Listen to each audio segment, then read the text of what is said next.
எங்கடா இந்த பையனை ரொம்ப நாளா காணோம் அப்படின்னு தான் தேடிட்டு இருந்தீங்க. சாரி மன்னிக்கணும். என்னோட ஃபேமிலியில ஒரு சின்ன ஃபங்ஷன் ஒண்ணு வீட்ல. ஸோ அதனால வந்து ஒரு 4, 5 நாளா இந்த வீடியோஸ் போட முடியல. தென் உங்கள ஃபாலோ பண்ண முடியல. அதற்குள்ளார நெறைய பிரச்சனைகள் வெளிய வந்துருச்சு போல. அந்த பிரச்சனைகள்னால நெறைய பேர் துவண்டு போயிட்டீங்கன்னு நெனைக்கிறேன். இந்த பிரச்சனையெல்லாம் பெரிதா உங்கள நெனைக்க வைக்கிற அளவுக்கு நியூஸ் மீடியாஸ் எந்த அளவுக்கு வேலை செஞ்சிருக்குன்றது நல்லாவே தெரியுது. ஸோ அதுல இருந்து வெளிய கொண்டு வரதுக்கு ஒரு ரிஃப்ரெஷ் வீடியோ தான் இது. TVK virtual warriors be ready. And then இந்த வீடியோல முக்கியமா நம்ம கரூர் சம்பவத்தை பத்தி ஒரு முக்கியமான அப்டேட் பார்க்குறோம். அதை பார்த்ததுல இருந்து நம்ம எந்த அளவுக்கு ஒரு ஒரு கரெக்டான ஒரு ஸ்ட்ரீம் லைன்ல நம்ம பயணிக்கிறோம், கரெக்டா பேசணும் அப்படின்றதுக்கு ஒரு எடுத்துக்காட்டு அது அமைஞ்சிருக்கு. அந்த விஷயத்தை நம்ம பார்க்க போறோம். முதல் விஷயம், நாட்டுல எவ்வளவு பிரச்சனை நடந்திருந்தாலும் விஜய் அண்ணனுடைய பர்சனலி இல்லைன்னா வந்து பழைய கதை எல்லாத்தையும் நோண்டி எடுத்து இன்னைக்கு வந்து அதுல ஒரு வேற விதமான சொருகி அதை வேற விதமா வந்து மக்கள்கிட்ட கொண்டு போய் அவங்க மைண்ட்ல வந்து இவரை பத்தின கேரக்டரை வந்து அசாசினேஷன் பண்ணி அண்ணன் தம்பியா பண்ண மகனா எல்லாம் சொந்தங்களா நினைச்சுக்கிட்டு இருக்கவங்க மைண்ட்ல ஐயோ இப்படிப்பட்டவனா அப்படின்னு இவனை மாத்திரணும்னு எவ்வளவோ முயற்சி பண்றாங்க. இந்த முயற்சிகள்லாம் நடக்கும்ன்றது உங்களுக்கு எனக்கு தெரியுது இல்ல, அண்ணனுக்கு நல்லாவே தெரியும். இதைத்தான் சொன்னேன் லாஸ்ட் டைம் மாலை முரசில் கூட பேசிக்கிட்டு இருக்கும்போது, டிபேட்ஸ்ல இப்படிதான் நெரட்டிவ் செட் பண்றாங்கன்னு அவங்க பேசின ஒவ்வொரு நெரட்டிவும் உடச்சு வச்சிருந்தேன். அண்ட் தென் அவங்க கேட்ட ஒரு கேள்வி, இன்னைக்கு நான் அடுத்த பிறவி எடுத்தால் நான் விவசாயியாக தான் பிறப்பேன்னு சொல்லக்கூடிய விஜய் அவர்கள் நடிகராக இருக்கும்போது வேளாண் சட்டம் பிரச்சனை வந்தது, அப்ப ஏதாவது குரல் கொடுத்தாரா அப்படின்லாம் கேட்டாரு. கண்டிப்பா எனக்கு வந்து அது அந்த டைம்ல வந்து எனக்கு தெரியல. யதார்த்தம் என்ன அப்படின்னா, நடிகராக இருக்கும் பொழுது ஒருத்தர் செஞ்ச வேலைகளை நம்ம ஃபாலோ பண்ணல. ஒரு அரசியல் தலைவராக வந்ததுக்கு அப்புறம் விஜய் நான் என்ன பேசியிருக்காரு, என்ன சொல்லியிருக்காருன்னு கேட்டீங்கன்னா, நான் புட்டு புட்டு புட்டு வச்சிருவேன். ஆனா, நடிகரா ஒரு ஃபீல்டுல இருந்த வரைக்கும் நாம்ப அவர வந்து பெருசா நம்ம ஃபாலோ பண்ணல. அவரு சொன்ன அரசியல் கருத்துக்கள வந்து நம்ம அப்ப எடுத்துக்கல.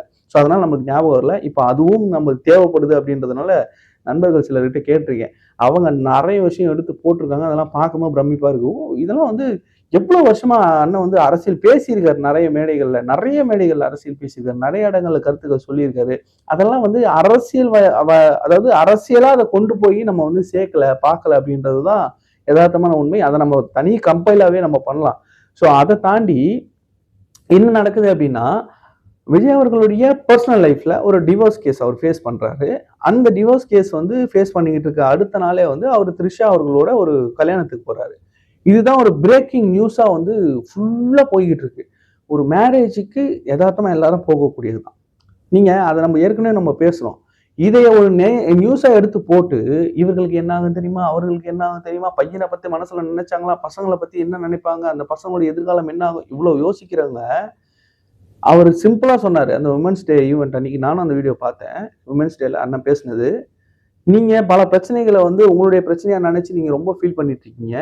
அத நான் பார்த்துக்கிறேன். அது என்னோட பிரச்சனை. நீங்க அத கவலைப்படாதீங்க. நம்ம மக்கள் பிரச்சனைய நம்ம பேச வந்திருக்கோம். அத பேசணும். ரொம்ப தெளிவா அத அடிச்சாரு. அது வந்து கண்டிப்பா அது இந்த மீடியாஸ் அததான் கொண்டு போய் சேர்த்திருக்கணும். ஆனா அவர் பேசுனத வேற மாரி மாத்தி ஏதோ ஒரு ஒர்த் இல்லாதது அது இதுன்னு அவங்க போட்டு அத ஒரு பூம் பண்ணி இப்படி பேசிட்டாரு, அப்படி பேசிட்டாரு. ஒருவேளை உண்மையா இருக்குமோ, அது ஒருவேளை அப்படி இருக்குமோ அப்படின்னு இந்த கள்ளக்காதல் சீரியல்ல பண்ற மாரி எல்லாத்தையும் போட்டு ஒழட்டி ஒரு மாரி பண்ணி நெறைய பேர் மைண்ட் செட்ட உடைச்சிருக்காங்க. அது நல்லாவே தெரியுது. நம்ம வாரியர்ஸ் வேற ஒரு பக்கம் புலம்பலாம். நான் இப்படி பண்ணிட்டீங்களே, போயிட்டீங்களே, வந்துட்டீங்களே ஒண்ணும் இல்ல. ஒரு 2 நாள்ல எல்லாம் சரியாயிடும். என்ன பிரச்சனை? என்ன நடக்குது அப்படின்றத நம்ம தயவு செஞ்சு புரிஞ்சுக்கணும். இந்த பக்கம் பெரிய பெரிய திமுகவுக்கு எதிரான செய்திகள் வரும்போது அதை மடைமாற்றம் பெய்யறதுக்கு எந்த லெவல்லயும் திமுக இறங்கும், இந்த மீடியாஸை வச்சு இறங்கும் அப்படின்றதுக்கு உதாரணம் தான் இந்த உதாரணம். ஓகே, மகளிர் தினத்தன்னைக்கு மகளிர்களுக்கான தேர்தல் வாக்குறுதிகள் அறிவிச்சார். அதுல அறிவிக்கும் பொழுது முதல்ல ஒரு விஷயம் அவர் சொன்னாரு. அது ரொம்ப தெளிவா நம்ம நோட் பண்ண வேண்டியது. ஃபர்ஸ்ட், வளராத மாநிலங்கள், பொருளாதாரத்துல முன்னேறாத மாநிலங்கள் கூட அந்த மாநில மக்களுக்கு நிறைய வந்து உதவிகள் கொடுக்குது, மானியங்கள் கொடுக்குது. நம்ம வளர்ந்த மாநிலம்னு சொல்றோம், பொருளாதாரத்துல நம்ம முன்னேறி இருக்கோம், முதல்ல இருக்கோம்னு சொல்றோம். நம்ம ஏன் இவ்வளவு கம்மியா கொடுக்கணும் மக்களுக்கு? இது இலவசம் கிடையாது. இது மக்களுக்கு சேர வேண்டியது. மக்கள் கிட்ட இருந்து வரியா வாங்குறத மக்களுக்கு கொடுக்க வேண்டியது.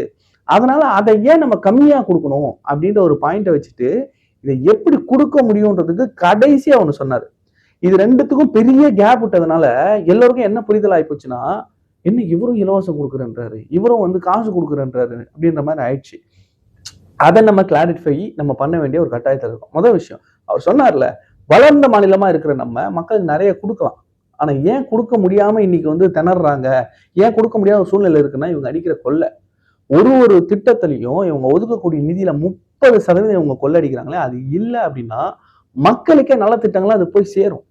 இவங்க நலத்திட்டங்கள்ல போட்டு அந்த திட்டங்கள்ல 30% கொள்ளை அடிச்சு முழுசா மக்களுக்கும் போய் சேராம இவங்க கொள்ளை அடிக்கிறதுனால கடனும் சுமையாகி மக்களுக்கு வந்து விலைவாசி ஏறி இப்படிதான் வந்து சுத்தி சுத்தி சுத்தி இந்த பொருளாதார சுழற்சியில நம்ம வந்து மாட்டிக்கிட்டு முழிக்கிறோம். இந்த ஆட்சியாளர்கள் ஊழல் பண்ணாம கமிஷன் அடிக்காம இந்த ஆட்சியை நிலையா நடத்தினாங்க அப்படின்னா கண்டிப்பா செய்ய முடியும்னு சொல்லி அவ்வளவு திட்டங்களுக்கு இந்த பட்ஜெட்ல இருந்து நம்மளால ஒதுக்க முடியும்னு ரொம்ப தெளிவா அவங்க வந்து எக்ஸ்பிளைன் பண்ணியிருந்தாங்க. முக்கியமா எல்லாரும் இந்த 2500 ரூபாய் கொடுக்குறேன்னு சொல்லிட்டாரு, வருஷத்துக்கு 15,000 சொல்லிட்டாரு, தாலி தங்கம் கொடுக்குறேன்னு சொல்லிட்டாரு, மோதிரம் போடுறேன்னு சொல்லிட்டாரு, இதெல்லாம் பேசினவங்க நடுவுல ஒரு ஒரு ஒரு பக்கத்தையே விட்டாங்க. பெண்கள் பாதுகாப்புக்கு வந்து அவர் கொடுத்த ஒரு இம்பார்ட்டன்ஸ் இது எந்த அரசியல் கட்சி இது வரைக்கும் கொடுத்தது இல்லை. பெண்கள் பாதுகாப்புக்கு நான் இவ்வளவு இனிஷியேட்டிவ்ஸ் நான் யோசிச்சுக்கிட்டு இருக்கேன், பெண்கள் பாதுகாப்புக்கு நான் இந்த மாதிரியான திட்டங்களை நான் செய்ய போறேன், ஒரு பிளாக் ஸ்பாட் கூட இருக்கக்கூடாது, எந்த இடத்துலயும் பெண்களுக்கு வந்து பாதுகாப்பு அந்த அந்த ஒரு சிசிடிவி இதுல வந்து அவங்க தப்பிக்கவே முடியாது. எந்த ஒரு எமர்ஜென்சி இருந்தாலும் எல்லா இடங்கள்லயும் ஆட்டோக்கள்ல ஊபர்ல ஓலா ஆட்டோ எல்லாத்துலயும் வந்து ஒரு ஒரு அலார்ம் சிஸ்டம் நான் செட் பண்ண போறேன், அந்த சிஸ்டம் சென்ட்ரலைஸ்டா என்னுடைய மேற்பார்வையில இருக்கும் அப்படின்னு சொன்னார்ல. அதை பத்தி யாராவது பேசுனாங்களா, டிபேட் பண்ணாங்கன்னா? இது வரைக்கும் திமுக அதிமுக பெண்கள் பாதுகாப்புக்காக நாங்க இந்த ஸ்டெப் எடுக்கிறோம்னு ஏதாவது ஒரு முறை திட்டம் அறிவிச்சு தேர்தல் வாக்குறுதி அறிவிச்சு பாத்திருக்கீங்களா?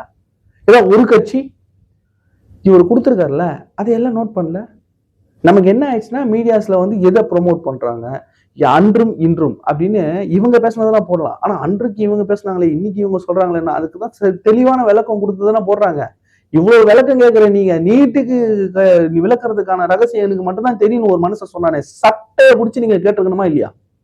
சட்டையை பிடிச்சி அயோக்கிய பையில நீ சொன்னியே செஞ்சியா அப்படின்னு கேட்டுக்கணுமா இல்லையா? அவங்க உருட்டின உருட்டெல்லாம் நீங்களும் நியூஸ் சேர்ந்து உருட்டுனீங்கல்ல, அதற்கு பேசுறதுக்கு வாய் இருக்கா? இதெல்லாம் பேசாம எதை பேசணுமோ அதை பேசாம மக்கள்கிட்ட எதை கொண்டு போய் சேர்க்கணும் அதை சேர்க்காம அதை விட்டுட்டாங்க. அதுவும் சரியா எல்லாரும் டவுன்ல இருக்கிற இந்த டைம்ல, அதுவும் இந்த ஒரு பர்சனல் அட்டாக்ல சிக்கி அந்த சூழல்ல இருக்கக்கூடிய தாவேகாவினர்கிட்ட இந்த விஷயங்கள் ரொம்ப டீட்டெயிலா போய் சேரல. அதை சேர்க்க வேண்டியவர்கள் சரியா சேர்க்கலையோ அப்படின்ற வருத்தம் எனக்கு இருக்கு. ஸோ இதை கொண்டு போய் நம்ம சேர்க்க வேண்டியிருக்கு. நெக்ஸ்ட் கரூர் விஷயம். தாவேகாவில் இப்ப வேட்பாளர்களுக்கு நேர்காணல்கள் தொடங்கி இருக்கு. இன்னைக்கு வந்து தொடங்குது. முதல் கட்டமா 25 வேட்பாளர்கள் நினைக்கிறேன். அவர்கள்ட்ட நேரடியாக விஜயனை வந்து நேர்காணல் பண்ண போறதா செய்திகள் பார்த்தோம். அதே நேரத்துல டெல்லியில இருந்து சிபிஐ சம்மன் கொடுத்துருக்கு, விசாரணைக்கு வரணும்னு சொல்லி சம்மன் கொடுத்துருக்காங்க. யாருக்கு? விஜயனாக்கு. இது வந்து பிரேக்கிங் நியூஸ், எல்லாருக்கும் தெரியும். தெரியாத ஒரு பிரேக்கிங் நியூஸ் சொல்லட்டுமா? ஏன்னா அது பிரேக்கிங்கே ஆகாது, அப்படியே ஆஃப் ஆயிடும். செந்தில் பாலாஜி அவர்களுக்கும் நோட்டீஸ் வழங்கப்பட்டுள்ளது சிபிஐ விசாரணைக்கு. நம்ம முதல்ல இந்த கரூர் மேட்டர் பேசும்போது, இந்த விசாரணை நடக்கும்பொழுது, விஜயண்ணா டெல்லிக்கு விசாரணைக்கு போகும்போது சொன்னோம், இது முடிவல்ல, எஃப்ஐஆர்ல விஜயண்ணா பேரை சேர்க்க போறாங்க, விஜயண்ணா குற்றம் சாட்டப்பட்டவர் ஜெயில போட்டுருவாங்கலாம் பேசும்போது நம்ம சொன்னோம், இந்த விசாரணை செந்தில் பாலாஜி அவர்களை அழைத்து விசாரிக்காமல் இது முடிவடையாது நம்ம ஆணித்தரமா சொன்னோம். அந்த சம்மன் இப்போ வந்திருக்கு. அதை சம்மனை வீட்டில் ஆஃபீஸ்ல யாருமே ரிசீவ் பண்ணலன்ற செய்தி தான் பெருசா வந்திருக்கு. அதை பத்தி பேசவே இல்லை. ஏஎன்ஐ ரிப்போர்ட் பண்ணியிருக்கு இந்த விஷயத்த. அதை யாருமே பிரேக் பண்ணல. நம்ம அதை உடைக்கிறோம். அந்த உடைச்சி இன்னைக்கு செந்தில் பாலாஜி அவர்கள் விசாரணைக்கு போறான்றத பிரேக்கிங் நியூஸா நம்ம சோசியல் மீடியால தூக்குறோம். பசங்க நியூஸ் சேனலுக்கு இணைய இங்க சேனல்ஸ் நடத்திக்கிட்டு இருக்காங்க. எது உண்மை எது பொய்னு கண்டுபிடிக்கிறதுக்குள்ள திணறாங்க. நீங்க போடாத செய்திகள் எல்லாம் நாங்க போறோம்டா அப்படின்னு சொல்லி அவங்க போட்டுக்கிட்டு இருக்காங்க. நீங்க போடுறதான ஃபேக் நியூஸ், ஒரிஜினல் நியூஸை நாங்க போறோம்னு போட்டுக்கிட்டு இருக்காங்க. அப்படிதான் இப்ப செந்தில் பாலாஜி அவர்கள் இப்ப விசாரணை வளையத்துல வந்திருக்காங்க. விஜய்க்கு சம்மன் கொடுத்துட்டாங்க, அவர் கைதை பண்ணிடுவாங்க நாங்கல்ல. இப்ப திமுகல இருந்து முன்னாள் அமைச்சர் ஒருத்தருக்கு சம்மன் கொடுத்துருக்காங்களே, அதை பத்தி ஊடகங்கள் எடுத்து விவாதிக்குமா? எழுதி வச்சுக்கிங்க. செந்தில் பாலாஜி அவர்களை சம்மன் கொடுத்து அழைத்ததற்கு எந்த விவாதமும் நடக்காது, பூசி மொழுகப்படும். பார்த்துக்குங்க மக்களே. கரூர் விஷயத்துல இந்த பக்கம் சிபிஐ விசாரணை சம்மன் சொல்லி அழுத்தம் கொடுக்கலாம், நம்ம என்டிஏ கூட்டணியில் அவர் இழுத்துறலாம்னு சிலர் நினைச்சுக்கிட்டு இருந்தாலும், பாஜகவில் விஜய் அவர்கள் எங்கள் கூட்டணிக்கு வரணும்னு அழைப்பு கொடுத்த ஒருத்தரை கட்சி பொறுப்பு வந்து தூக்கிட்டார், நயினார் நாகேந்திரன். ஸோ அப்போ இங்கே அந்த வாய்ப்பை இல்லை அப்படின்றத அவங்களே உறுதிப்படுத்துறாங்க. அதையும் நம்ம புரிஞ்சுக்கணும் மக்களே. நிறைய வதந்திகள் நம்மளை சுற்றி வந்து பம்பரமாக சுற்றிக்கிட்டு இருக்கு. தேர்தல் சமயம் இன்னும் நிறைய அவதூறுகள் வரும். நம்ம அது உண்மையா பொய்யான்னு தேடி கண்டுபிடிக்கிறதுக்கு நேரத்தை செலவிட்டோம் அப்படின்னா நம்ம போக வேண்டிய இலக்கை விட்டுருவோம். திரும்ப திரும்ப அதான் சொல்கிறேன், நீங்கள் ஒருத்தரை நம்பிட்டீங்க, முழுசாக நம்புங்க, முழுசாக நம்புங்க. தேர்தல் முடிகிற வரைக்கும் முழுசாக நம்புங்க. அதை தாண்டி ஐயையோ அன்றைக்கே சொன்னோமே, நம்ம தான் தப்பாக புரிஞ்சுக்கிட்டோமே, நம்ம தான் இப்படி பண்ணிட்டோமே, இழந்துட்டோமே இந்த தேர்தல் அப்படின்னு சொல்லி நம்ம யோசிக்கிறதுனால ஒரு பயனும் கிடையாது. எல்லா விஷயங்களையும் நம்ம யோசிக்கிறதுக்கு முன்னாடி இந்த ஆட்சியாளர்கள் நமக்கு செய்யறது என்ன, செய்ய வேண்டியது என்ன, செய்ய முடிஞ்சது என்ன, இதையெல்லாம் செஞ்சாங்களா அப்படின்றத நம்ம யோசிச்சோம் அப்படின்னா எந்த காரணத்துக்காகவும் நம்ம விஜயனாவை புறக்கணிக்க மாட்டோம், தாவேகாவை புறக்கணிக்க மாட்டோம். அதை மட்டும் சொல்லிக்கிறேன். தென் பெண்கள் தின விழா அதுலயும் வந்து நம்ம கூப்பிட்டுருந்தாங்க, நம்ம பேசியிருந்தோம், அந்த காணொலியும் போட்டிருந்தோம். ஸோ ஆடியோ கிளியர் இல்லைன்னு நிறைய பேர் கமெண்ட் பண்ணீங்க, பார்த்தேன். அது வந்து எதார்த்தமா கலந்துக்கிட்ட ஒரு ஈவெண்ட், எதார்த்தமா எடுத்த ஒரு வீடியோ. So no planned. ஸோ அதனால அது அப்படிதான் இருக்கு. நெக்ஸ்ட் டைம் அதை கிளாரிட்டி கிளியர் பண்ணிக்கிறோம். நன்றி. இந்த காணொலியை பத்தின உங்களுடைய கருத்துக்களை கமெண்ட்ல சொல்லுங்க. நான் உங்க வேலூர் என்.கே.ஆர்.